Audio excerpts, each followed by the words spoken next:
Hi, I'm Craig Stocks. In this video, we're going to look at three methods for copying flat artwork, or typically would be a painting. The first method is going to be real simple, just using a cell phone or a tablet, something anybody can do, don't need any special equipment. We will use a free app called Snapseed for editing.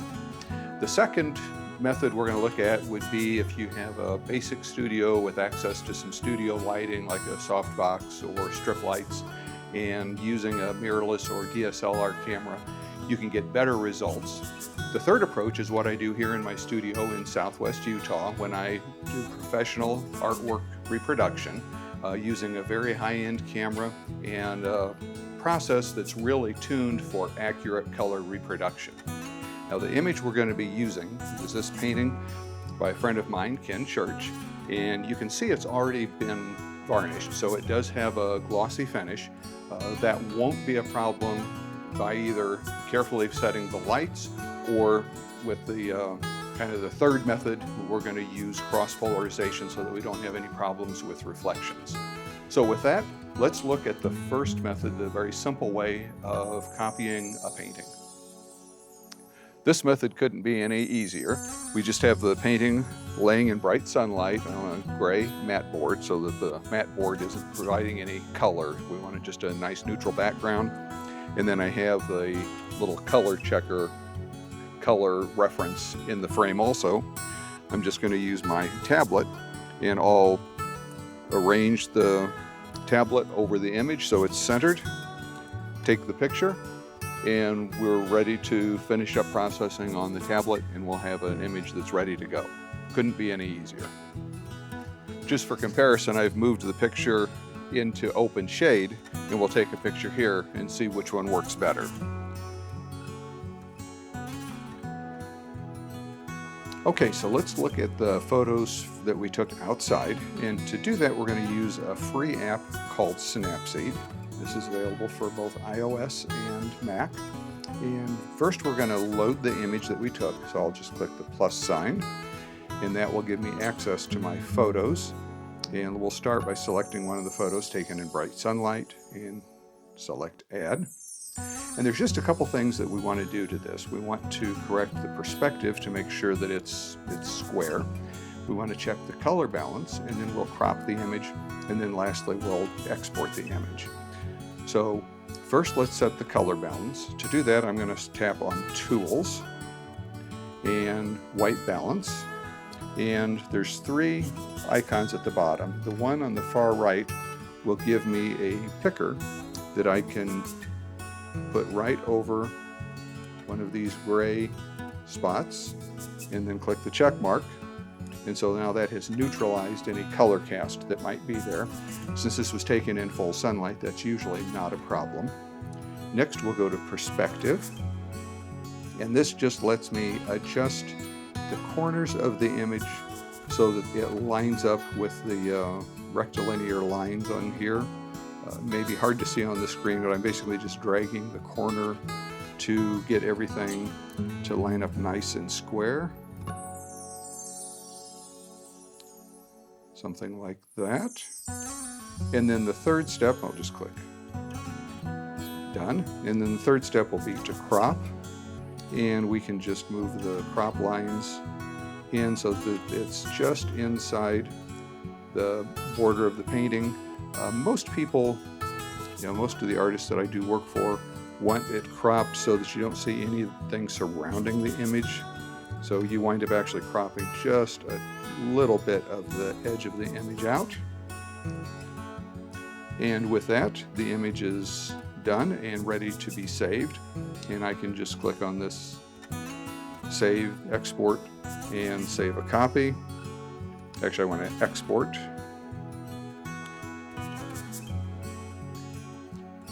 And save image. And that's all there is to it. Now let's take a look at one that was captured in shade. So this is one of those.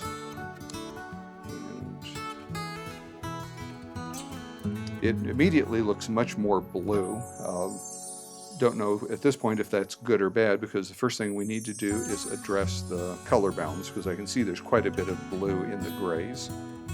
So again, we'll go to Tools and white balance, and we'll choose the picker tool, and usually one of the lighter gray cells works better. And just like before, we'll do a quick check of perspective and make sure that everything is square.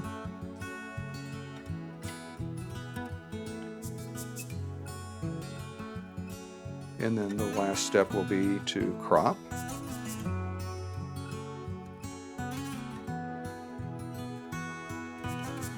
And to my eye, based on what the painting looked like, I believe the one captured in full sun is a truer representation of the image than the one captured in the shade. You might have different results, but for me, both of them are much more saturated than the original painting. But to me, this one still has quite a bit of blue. The sky here in this image is a very dark blue, and in the painting actually it's a light blue. So this is certainly good enough to post online or to share in an email. You wouldn't want to use it for prints. You probably wouldn't want to use it for jurying for a fine art show, but it's certainly good enough for social media and for a lot of uses, and it's simple enough anybody can do it, and it doesn't cost anything to do. So that's a simple way to photograph your painting with a phone or a tablet and then process it with just some basic tools using the free app Snapseed. Now the second method is a bit more involved. For this, we're going to be using a Sony mirrorless camera, and I have two softbox or strip light type of lights set up at about a 45-degree angle, so one on either side. And I'm going to put the painting into this wall easel. Now you don't have to have a wall easel, you could use just a basic easel. In this case, this is one that I built specifically for art duplication. So we can center the painting here, and then just like I did before, I'm going to use this color reference and I'll just place it up on top so we have that in the image when I take the photo of the painting, and we'll have that for reference. For exposure, I'm going to use a flash meter. In this case, I do have studio strobes. You could use just continuous light, but you want to get an accurate exposure reading. So I can meter the light falling on the painting. That way the light reading isn't affected by whether this is a light or a dark painting. It's just measuring the light falling on the painting. And that gives us a very accurate exposure reading. And with that, then I can go to the camera, center the painting in the image so that it's nice and centered. Make sure that I'm including that color checker, hit my autofocus, and take the picture. And that should give me a good, sharp image of this painting, and we have that color reference so that we have a neutral reference for setting the color balance. Okay, let's look at that picture that we just took with the Sony mirrorless camera. So what I've done is take the memory card and upload the image on my computer into a program called Lightroom. This is one I use by Adobe. There's lots of different programs you can use for photo editing on a computer. This just happens to be the one that I prefer to use. Use whichever one you have or prefer. So there's a couple things we want to do to this. So I'll go into the Develop module, which I can do by just tapping the D key on the keyboard. And once in the Develop module, I'll do a couple things. First, I want to adjust the white balance just like we did with Snapseed. So I'm going to go to the basic panel, and most programs will have some sort of a white balance selector.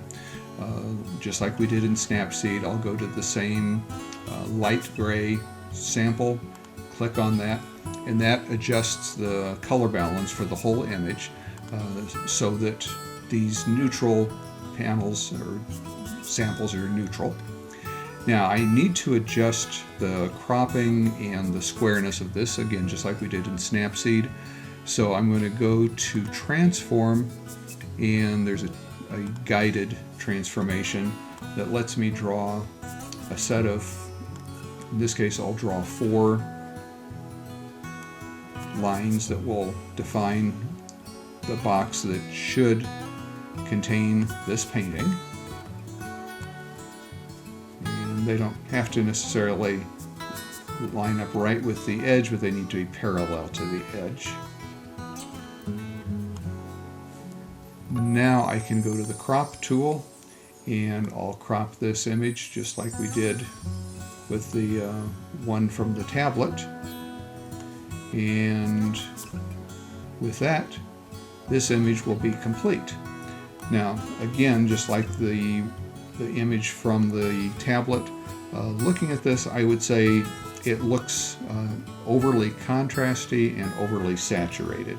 Let's do a comparison. This is the version from the cell phone, and I can rotate this so that it is oriented the correct way.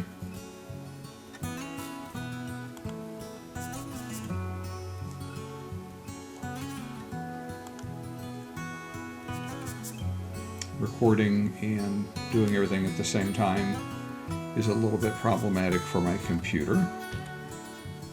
So let's rotate this, and then I'm going to select both of these and we'll do a comparison side by side.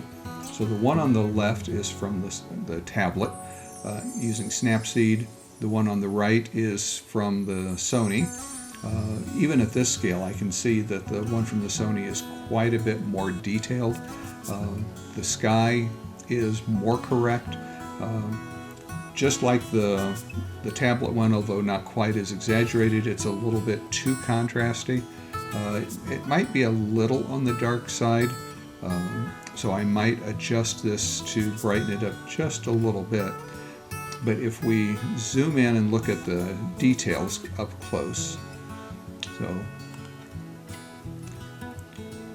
and the one on the right is still rendering.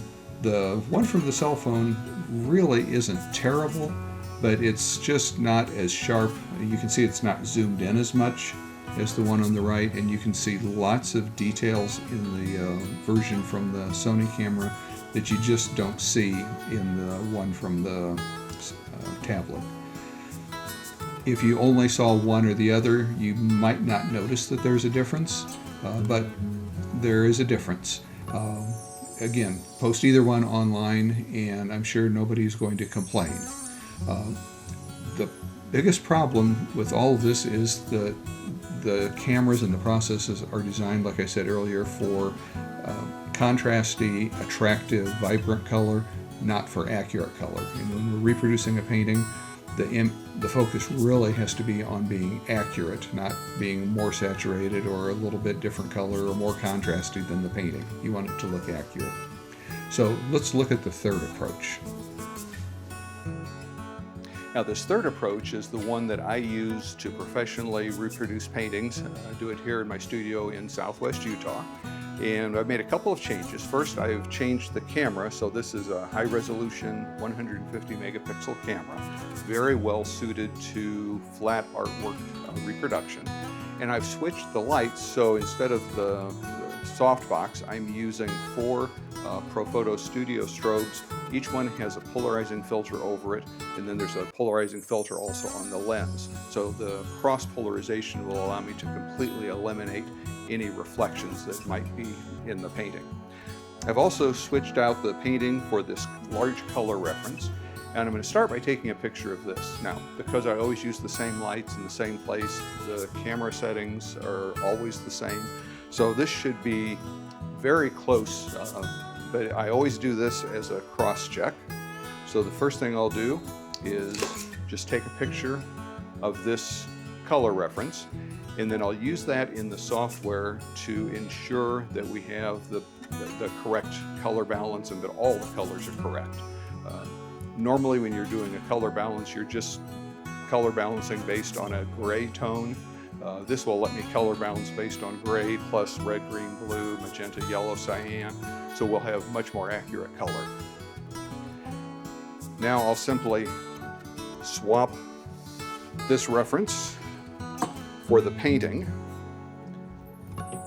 And I should note that because that color reference includes grayscale, and I know the value of each one of those gray spots, I can use that to ensure that the exposure is correct. So now that we've got the painting up here, I don't need a color reference in this image. So I'll frame the image, and I usually just do it with live view, and usually I'll turn on a spotlight. I normally do this in the dark so that there won't be any reflections from ambient light. I've got the lights on so you can see me and see what I'm doing. But we'll focus this. Turn off the flashlight and take the picture. Now the last thing I'm going to do, every lens has its own kind of vignetting pattern, and it will vary depending on the f-stop and even where it's focused. And also, the lighting might be uneven. So to correct for all of that, I'm going to do a flat field exposure. So I will take down the painting again. I could leave it up. And I'm going to put just a plain white reference. In this case, it's a piece of white foam core. I'm just going to set it where the painting was. So now the camera is going to see this the same way it saw the painting. The light's going to be the same as it was on the painting. And I want that to photograph as a medium gray. So I'm going to put a neutral density filter on the camera so that I don't have to change any of the camera exposure settings. And just take that frame. That gives me a reference image to use as a flat field reference so that I can correct for any vignetting that might be created by the camera lens or any uneven lighting. Okay, now we're back at the computer, and you saw me take the pictures in the studio. What I really do most of the time is I have the camera connected to my network, so it's connected with an Ethernet cable, and then that allows me to directly connect or tether my computer that's in my office, which is in an adjacent room. And so I can go to the tether tools and connect to that camera. In fact, I can even take exposures from here. I've got the picture that I took of the color chart, and what I want to do on this tether tab, I have an overlay that I can turn on, and it's currently turned on. Let me move it out of the way so you can see this is the picture of the color chart, and then this is the overlay, and you can see that part of the overlay is transparent and part of it is opaque, and there's actually a triangle and then there's a square in front of that triangle. So what this is representing, the triangle represents the documented published colors of that color checker. The little inset square is my measurement of my actual color checker chart. And what I can do is just overlay this with the transparent corners. So this is showing what the color should be and what color I photographed. And you can see just by looking at this comparison that the colors and the tones and everything are very, very close, almost exactly what they should be. If there's slight variations, for instance, the magenta looks like it's maybe just a touch light, and the blue might be just a touch dark, I can go to this color editor and I can select the blues and adjust the brightness of that blue so it matches the diagonal, and then I can do the same thing with the magenta. And even though this is using a custom profile that was created just for photographing flat artwork, there's still going to be some variations, and things will photograph different than they look. So ultimately you do wind up having to use your eyes to some extent, and really the only way you can do that safely is if you're making a print. So now that we know exactly how this should be laid out and we've got the right color, I can go back to my tether tool. I'll turn off this overlay and we'll take a picture of the actual artwork. And that should pop up. There it is. So all we have to do now is ensure that we're using the same settings that we used for this color checker for the picture that we just took, which is the one right here. So I can select both of these and just go to adjustments and copy and apply all of the adjustments. So now any adjustment that was made to this image will be copied to this one. And now it's just a simple matter of doing the same thing as far as squaring and cropping. So I'll go to the keystone tool, and just like in, very similar to what we did in Lightroom, you can adjust these four corners to something that should be square. And I usually will zoom in and fine-tune the position of each corner so that I'm sure it's very accurate.